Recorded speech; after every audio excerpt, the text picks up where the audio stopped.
அனைவருக்கும் காலை வணக்கம். அதிகாலை 4:30 மணி. திவ்ய நாள், செவ்வாய்க்கிழமை, உகந்த நாள். இன்றைக்கி தான் நான் முதல்ல இந்த வீடியோ ஷூட் பண்ணுறேன். காரணம், இது ஞானம் அப்படிங்கிறது எப்பவும் வராதுங்க. எப்போ தோணுதோ அப்போ ஷூட் பண்ணி விடணும் அப்படிங்கிற மாதிரி தான் எனக்கு தாற்பயமான எண்ணங்களும் சிந்தனைகளும் அதுக்குள்ளே முயற்சி தான் இப்போ நடந்துகிட்ருக்குது. அந்த முயற்சி தான் இப்போ கைகூடி வருது. அப்போது நம்ம ஒரு பெரிய ஜோதிட குழுவை நம்ம நிர்வாகம் பண்ணிக்கிட்டு இருக்கிறோம். அதாவது பிரம்மகுரு ஜோதிட வித்தியாலயம் அப்படிங்கிற ஒரு பெரிய ஒரு நிர்வாகத்தன்மையை நம்ம கைங்கரியமாக எடுத்துருக்குறோம். இது இப்போ வந்த விஷயம் இல்லைங்க. கிட்டத்தட்ட 2008 இருந்து இந்த வீடியோ மாதிரி போடணுன்ற மாதிரி எனக்கு நீங்கள் பார்த்து 2008 இருக்குது தாட்பரியம். 2008 இது போடணும் அப்படின்ற மாதிரி ஒரு விஷயம். ஆனால் அதுக்கு அப்போ உபகரணங்கள் குறைவு தான். இந்த அளவுக்கு ஒரு தொடர்பான ஒரு தன்மையான லைவில் பார்க்குற மாதிரிப்பட்ட எந்த தொடர்புமே கிடையாது. ஆனால் அப்போவுமே நான் முயற்சி பண்ணி எடுத்து அப்போவுமே நான் இந்த ஒரு வீடியோ போடணும் அப்படிங்கிற ஒரு தாட்பரியம் எனக்குள்ளே போய் இருந்துகிட்டே இருந்தது. சரி, அதெல்லாம் முடங்கி எடுத்து இப்போ நமக்கு எல்லா ஆயுதங்களும் ரெடியான பிறகு தான் அது உயிரோட்டம் வந்திருக்குதுன்னு தெரியுது. அதில் இன்றைக்கி ஷூட் பண்ணுறேன். இது இயல்பான ஒரு விஷயத்தை நான் ஷூட் பண்ணுறேன். காரணம், இது ஷூட் பண்ண வேண்டிய காரணம் என்ன அப்படின்னா, ஒரு அன்பர் நம்ம குடும்பத்தில் சில கேள்வி இப்போ தான் கேட்டிருக்கிறாங்க. அவருக்கு நான் முதல்ல கண்டிப்பாக ஒரு மனமார்ந்த நன்றியை தெரிவித்துக் கொள்கிறேன். காரணம் என்னென்னா, கேள்வி தான் இங்கே முக்கியமான விஷயம். கேள்வி தான் தெளிவுக்கு அடித்தளம். கேள்வி இல்லாமல் கண்டிப்பாக எந்த இடத்துலையுமே எந்த ஒரு சூழ்நிலைகளிலுமே பதில் எழும்பாதுங்க. அந்த விஷயத்தில் நம்ம இப்போ அந்த கேள்விக்கு நான் பதில் சொல்ல விரும்புகிறேன். இது இந்த மாதிரி நம்ம நிறைய விடலாங்க. இதில் ஒன்றும் பிரச்சனையே இல்லை. இனி இந்த கேள்விங்கிறது முக்கியம், நம்ம சொல்லக்கூடிய பதிலுங்கிறதும் முக்கியம்தான். அதில் எவ்வளவு கேள்விங்கிறத நம்ம சிந்தித்து நம்ம அதை செயல்படுறோமோ அந்த அளவுக்கு பதிலும் கண்டிப்பாக நம்ம முக்கியமாக தான் கொடுக்குறோம். அந்த அன்பர் கேட்டிருந்த கேள்வி என்ன அப்படின்னா, சுக்கிரன் கன்னிராசியில் சித்திரை 2ஆம் பாதத்தில் இருக்கின்றது. அந்த பாதத்தில் 20 கலை வரை நீசமாக இருக்கின்றது. சுக்கிரன் அந்த இடத்தில் வர்க்கோத்தமும் கூட 27 டிகிரி வரை நீசம் பெறுவதால் சுக்கிரனை நீசன் என்று எடுத்துக்கொள்வதா, வர்க்கோத்தமம் என்று எடுத்துக்கொள்வதா, சுக்கிரன் நீசமும் வர்க்கோத்தமும் கலந்த கலவி என்று எடுத்துக்கொள்வதா, ஜோதிட சாம்பவான்கள் தெரியப்படுத்தவும். எனக்கு இதில் இந்த சாம்பவான்னு ஒரு கேள்வியை கூப்பிட்டு கேட்டிருக்கிறாரு. அதுதான் எனக்கு வருத்தமாக இருக்குங்க. நல்லா புரிஞ்சுக்கிடுங்க. ஜோதிடர்கள் அப்படிங்கிறவங்க பார்த்திங்கன்னா முன்னும் பின்னும் ஜோதிடருங்கிறது பேர் போட்டிருந்தாலே அவங்க திவ்யமானவங்க, உண்மையான ஜோதிடர் தான். இல்லை, உண்மையான ஜோதிடருங்கிறது பெரிய விஷயமே இல்லைங்க. அதுக்கு வல்லுநரோ அல்லது ஒரு பெரிய ஒரு ஆராய்ச்சி பண்ணி பெரிய அளவுக்கு இருக்கக்கூடிய ஒரு மகா புருஷமார்களோங்கிறதெல்லாம் அவசியம் இல்லைங்க. இது உண்மையை தேடிக்குழு. இது நாங்கள் கிட்டத்தட்ட சொல்ல போனால் 2013 நம்ம ஆரம்பித்து பயணித்து எடுத்து ஒன்றும் பெரிய விஷயங்கள் நம்ம அதில் பேசியிருக்கிறோங்க.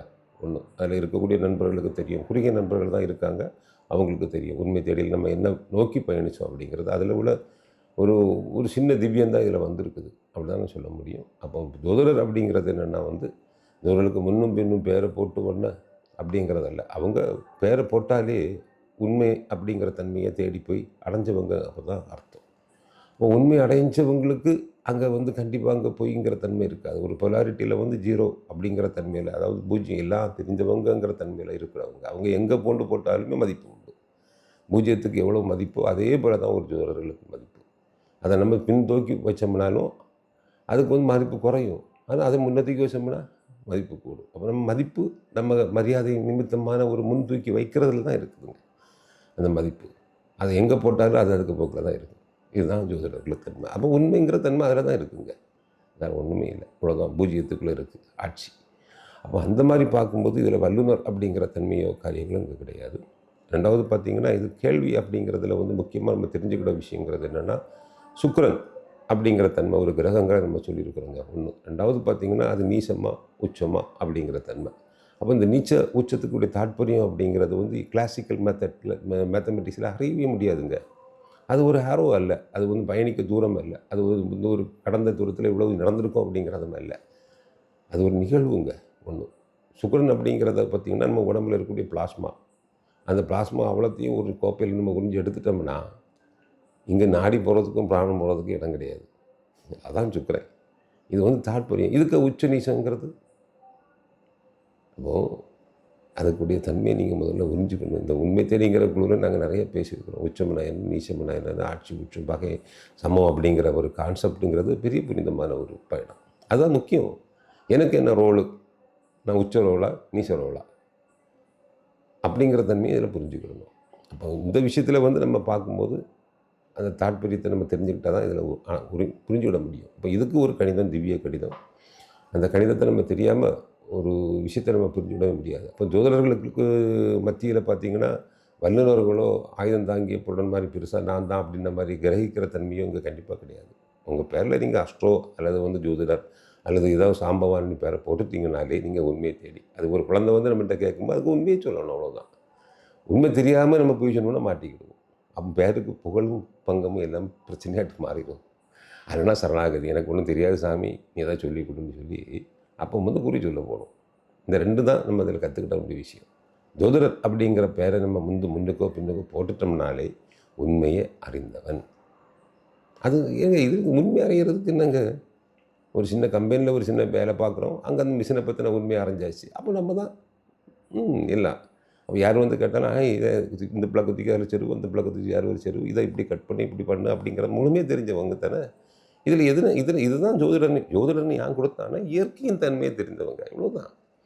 ஆனால் இயற்கை தன்மை தெரிகிறதுக்கு தன்னை அர்ப்பணிக்கணும். வாழ்க்கை ஃபுல்லாக, உயிர் ஃபுல்லாக நம்ம இந்த உடம்புல உயிர் எடுத்தாச்சுன்னா அதை ஃபுல்லாக அர்ப்பணிக்கணும். அர்ப்பணித்தா மட்டும்தான் அதை அறிய முடியும். அப்படி அர்ப்பணிக்கிறவங்க தான் இன்றைக்கி உலகத்தில் இருக்கக்கூடிய ஜோதிடர்கள். திருமார்கள் நிறைய இருக்கிறாங்க. இந்த திருமார்கள்ங்கிறது வந்து பொதுவாக வந்து புனிதமானவங்க. திருநாளே உண்மை அறிந்தவங்க. அங்கே வந்து ஒருபடி அப்படி அல்ல, சப்ஜெக்ட்டுக்கு எல்லாம் தெரியும் அப்படிங்கிற மாதிரிப்பட்டவங்க தான் இந்த பேரை போட்டிருக்காங்க. அவங்களுக்கு அனைவருக்கும் நான் கண்டிப்பாக ஜோதிடன் போட்டதுன்னு தரம் தாழ்த்திடுவேன். ஏன்னா அது திவ்யமானது, அதுதான் உண்மையானது. அப்போ உண்மையை சொல்லக்கூடியவங்களுக்கு கண்டிப்பாக நான் மரியாதை கொடுப்பேன். மதிப்பு இருக்கும், மரியாதை இருக்கும். என்னை விட உயர்ந்தவங்கன்னு தான் நான் நினைப்பேன். அதில் சந்தேகமே கிடையாது. அதில் எந்த விஷயத்துலையும் சந்தேகமே கிடையாது. ஆனால் உண்மையை தேடி அப்படிங்கிற குழுவில் பயணிக்கிறவங்களுக்கு என்னை பற்றி நல்லா தெரியும். 2வது பார்த்திங்கன்னா, இப்போ நான் வந்து இதில் வந்து உங்களுக்கு நான் பதிவிட காரணம் என்ன அப்படின்னா, நிறைய விஷயங்கள் இன்னும் கற்றுக்கிட வேண்டி இருக்குங்க. இப்போ உலகங்கிறது வந்து கிளாசிக்கல் மெத்தடில் போய்கிட்டே இருக்குது. அது ஒரு கணிதம் இருந்தால் தான் உண்மை. இப்போ 20 டிகிரினா 20 டிகிரி தான், 360 டிகிரினா 360 டிகிரி தான். அது 360 டிகிரிக்குள்ளே ஒரு வட்டத்துக்குள்ளே ஒரு முட்டை உருவாகிறதுக்கு எவ்வளவு போராடுதுன்னு சொல்ல முடியாதுங்க. ஒரு முட்டைக்குள்ளே உள்ள கரு, அது வந்து அதில் கொடுக்கக்கூடிய ப்ரோட்டீன் எல்லாம் இருந்துக்கிட்டு அந்த ப்ரோட்டீனை கரெக்டாக எடுத்து கரெக்டாக செய்து வாங்கி எவ்வளோ ப்ராசஸிங் இருக்குது. எவ்வளோத்தையும் அது கரெக்டாக பக்குவப்படுத்தி கரெக்டான நாளைக்கு கரெக்டாக கோழி குஞ்சா வெளியே வந்துடுது.